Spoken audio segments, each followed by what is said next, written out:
ಇಂದು CM ಸಿದ್ದರಾಮಯ್ಯನವರು ರಾಜೀನಾಮೆಯನ್ನು ನೀಡಲಾಗ್ತದೆ. ಇದಕ್ಕೆ ಸಂಬಂಧಪಟ್ಟಂತೆ ಕಾಂಗ್ರೆಸ್ ಸರ್ಕಾರದ ಕಡೆಯಿಂದ ಘೋಷಣೆ ಮಾಡಿರ್ತಕ್ಕಂತಹ 5 ಗ್ಯಾರಂಟಿಗಳು ರದ್ದಾಗುತ್ತೆ. ನಾಳೆಯಿಂದ 5 ಗ್ಯಾರಂಟಿಗಳು ರದ್ದಾಗುತ್ತಾ. ಇದಕ್ಕೆ ಸಂಬಂಧಪಟ್ಟಂತೆ ಕಂಪ್ಲೀಟ್ ಇನ್ಫಾರ್ಮೇಷನನ್ನು ಈ ವಿಡಿಯೋದಲ್ಲಿ ನಾವು ತಿಳ್ಕೊತಾ ಹೋಗೋಣ. ವಿಡಿಯೋವನ್ನು ಸ್ಟಾರ್ಟ್ ಮಾಡ್ತೀನಿ. ಅದಕ್ಕಿಂತ ಮೊದಲು ನೀವಿನ್ನೂ ನಮ್ಮ ಚಾನೆಲ್ಗೆ ಸಬ್ಸ್ಕ್ರೈಬ್ ಮಾಡದೇ ಇದ್ರೆ ಈ ಕೂಡಲೇ ಚಾನೆಲ್ಗೆ ಸಬ್ಸ್ಕ್ರೈಬ್ ಮಾಡ್ಕೊಳ್ಳಿ ಮತ್ತು ಲೈಕ್ ಮಾಡಿ. ಈಗ ನಾವು ಮಾಹಿತಿಯನ್ನು ತಿಳ್ಕೊತಾ ಹೋಗೋಣ. ಹೌದು, ಇವತ್ತೇ ಸಿ ಎಂ ಸಿದ್ದರಾಮಯ್ಯನವರು ರಾಜೀನಾಮೆಯನ್ನು ನೀಡಲಾಗ್ತಿದೆ ಅಂತ ಹೇಳಿ ಮಾಹಿತಿಗಳಾದರೆ ಬರ್ತಿದ್ದಾವೆ. ಆದರೆ ಇವತ್ತೇ ನೀಡಲಾಗ್ತಿದೆಯಾ? ಇದಕ್ಕೆ ಸಂಬಂಧಪಟ್ಟಂತೆ ಮಾಹಿತಿಯನ್ನು ಮೊದಲಿಗೆ ನಾವು ತಿಳ್ಕೊಬಿಡೋಣ. ಓಕೆನಾ? ಸೊ ಇವತ್ತು ಸ್ವಲ್ಪ ಲೇಟ್ ಆಗ್ತಕ್ಕಂತಹ ಸಾಧ್ಯತೆಗಳಿವೆ ಅಂತ ಹೇಳಿ ಮಾಹಿತಿಗಳಾದರೆ ಬರ್ತಿದ್ದಾವೆ ರಾಜೀನಾಮೆಯನ್ನು ನೀಡೋದಕ್ಕೆ ಸಂಬಂಧಪಟ್ಟಂತ. ಓಕೆನಾ? ಸೊ ಅದನ್ನು ನಾನು ನಿಮಗೆ ಬೇಕಿದ್ರೆ ಮುಂದಿನ ವಿಡಿಯೋದಲ್ಲಿ ಮಾಹಿತಿಯನ್ನು ತಿಳಿಸ್ತೀನಿ.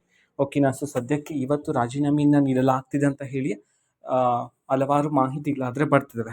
ಸೊ ಅದೇ ನಿಟ್ಟಿನಲ್ಲಿ ಕಾಂಗ್ರೆಸ್ ಸರ್ಕಾರದ ಕಡೆಯಿಂದ ಸಿ ಎಂ ಸಿದ್ದರಾಮಯ್ಯನವರು ಸೇರಿದಂತೆ ಘೋಷಣೆ ಮಾಡಿರ್ತಕ್ಕಂತಹ ಆ 5 ಗ್ಯಾರಂಟಿಗಳು, ಗೃಹಲಕ್ಷ್ಮಿ, ಅನ್ನಭಾಗ್ಯ, ಶಕ್ತಿ ಯೋಜನೆ, ಯುವ ನಿಧಿ ಮತ್ತು ಗೃಹ ಜ್ಯೋತಿ, ಈ 5 ಯೋಜನೆಗಳು ಇವತ್ತು ಸಿ ಎಂ ಸಿದ್ದರಾಮಯ್ಯನವರು ರಾಜೀನಾಮೆಯನ್ನು ನೀಡಿದರೆ ನಾಳೆಯಿಂದ ಈ 5 ಯೋಜನೆಗಳು ಚಾಲ್ತಿಯಲ್ಲಿರುತ್ತಾ?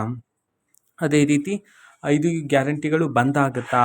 ಈ ಮಾಹಿತಿಯನ್ನು ತಿಳ್ಕೊಳೋದಾದ್ರೆ ಸೊ ಯಾವುದೇ ರೀತಿ ಬಂದ್ ಆಗೋದಿಲ್ಲ ಅಂತ ಹೇಳಿ ಮಾಹಿತಿಯನ್ನಾದರೆ ಸ್ಪಷ್ಟವಾಗಿ ತಿಳಿಸಿರ್ತಕ್ಕಂಥದ್ದು. ಓಕೆನಾ? ಸೊ ನೀವು ಯಾವುದೇ ರೀತಿ ಟೆನ್ಷನ್ ಮಾಡ್ಕೊಳ್ತಕ್ಕಂಥ ಅವಶ್ಯಕತೆ ಇರೋದಿಲ್ಲ. ಸೊ ಮುಂದಿನ ಮುಖ್ಯಮಂತ್ರಿಯಾಗಿ ಡಿ ಕೆ ಶಿವಕುಮಾರ್ ಅವರು ಇರ್ತಾರೆ. ಸೊ ನಿಮಗೆ ಯಾವುದೇ ರೀತಿ ಅದರಲ್ಲಿ ಅಡಚಣೆ ಉಂಟಾಗೋದಿಲ್ಲ.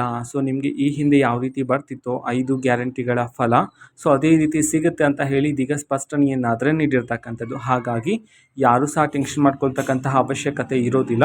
ಓಕೆನಾ? ಸೊ ಇದು ಅಟ್ ಪ್ರೆಸೆಂಟ್ ಇರತಕ್ಕಂತಹ ಮಾಹಿತಿ ಆಗಿರುತ್ತೆ. ಸೊ ಇದು ಇವತ್ತಿನ ಒಂದು ವಿಡಿಯೋ. ಇದೇ ರೀತಿ ಇನ್ನು ಹಲವಾರು ಯೋಜನೆಗಳಿಗೆ ಸಂಬಂಧಪಟ್ಟಂತೆ ಮಾಹಿತಿ ಬಂದ ನಂತರ ಆದಷ್ಟು ಬೇಗ ನಾನು ನಿಮಗೆ ಇನ್ಫಾರ್ಮೇಷನನ್ನು ತಿಳಿಸ್ತೀನಿ. ಅದಕ್ಕೋಸ್ಕರ ಚಾನಲ್ಗೆ ಸಬ್ಸ್ಕ್ರೈಬ್ ಮಾಡ್ಕೊಳ್ಳಿ. ಮತ್ತು ಈಗ ನಾವು ಫೇಸ್ಬುಕ್ಕಲ್ಲೂ ಸಹ ಇದೀಗ ವಿಡಿಯೋಸ್ಗಳನ್ನು ಅಪ್ಲೋಡ್ ಮಾಡ್ತಿದ್ದೀವಿ. ಫೇಸ್ಬುಕ್ ಚಾನಲ್ ಲಿಂಕನ್ನು ಡಿಸ್ಕ್ರಿಪ್ಷನ್ ಬಾಕ್ಸಲ್ಲಿ ಕ್ಲಿಕ್ ಮಾಡಿಬಿಟ್ಟು ಫಾಲೋ ಮಾಡಿ. ಮತ್ತು ಮಾಹಿತಿ ಇಷ್ಟ ಆಗಿದ್ರೆ ನಿಮ್ಮ ಫ್ರೆಂಡ್ಸ್ ಆ್ಯಂಡ್ ಫ್ಯಾಮಿಲಿ ಮೆಂಬರ್ಸ್ಗೂ ಸಹ ವಿಡಿಯೋವನ್ನು ಶೇರ್ ಮಾಡಿ ಮತ್ತು ಚಾನಲ್ಗೆ ಸಬ್ಸ್ಕ್ರೈಬ್ ಮಾಡಿಕೊಂಡು ಸಪೋರ್ಟ್ ಮಾಡಿ. Thank you. ಬಾಯ್.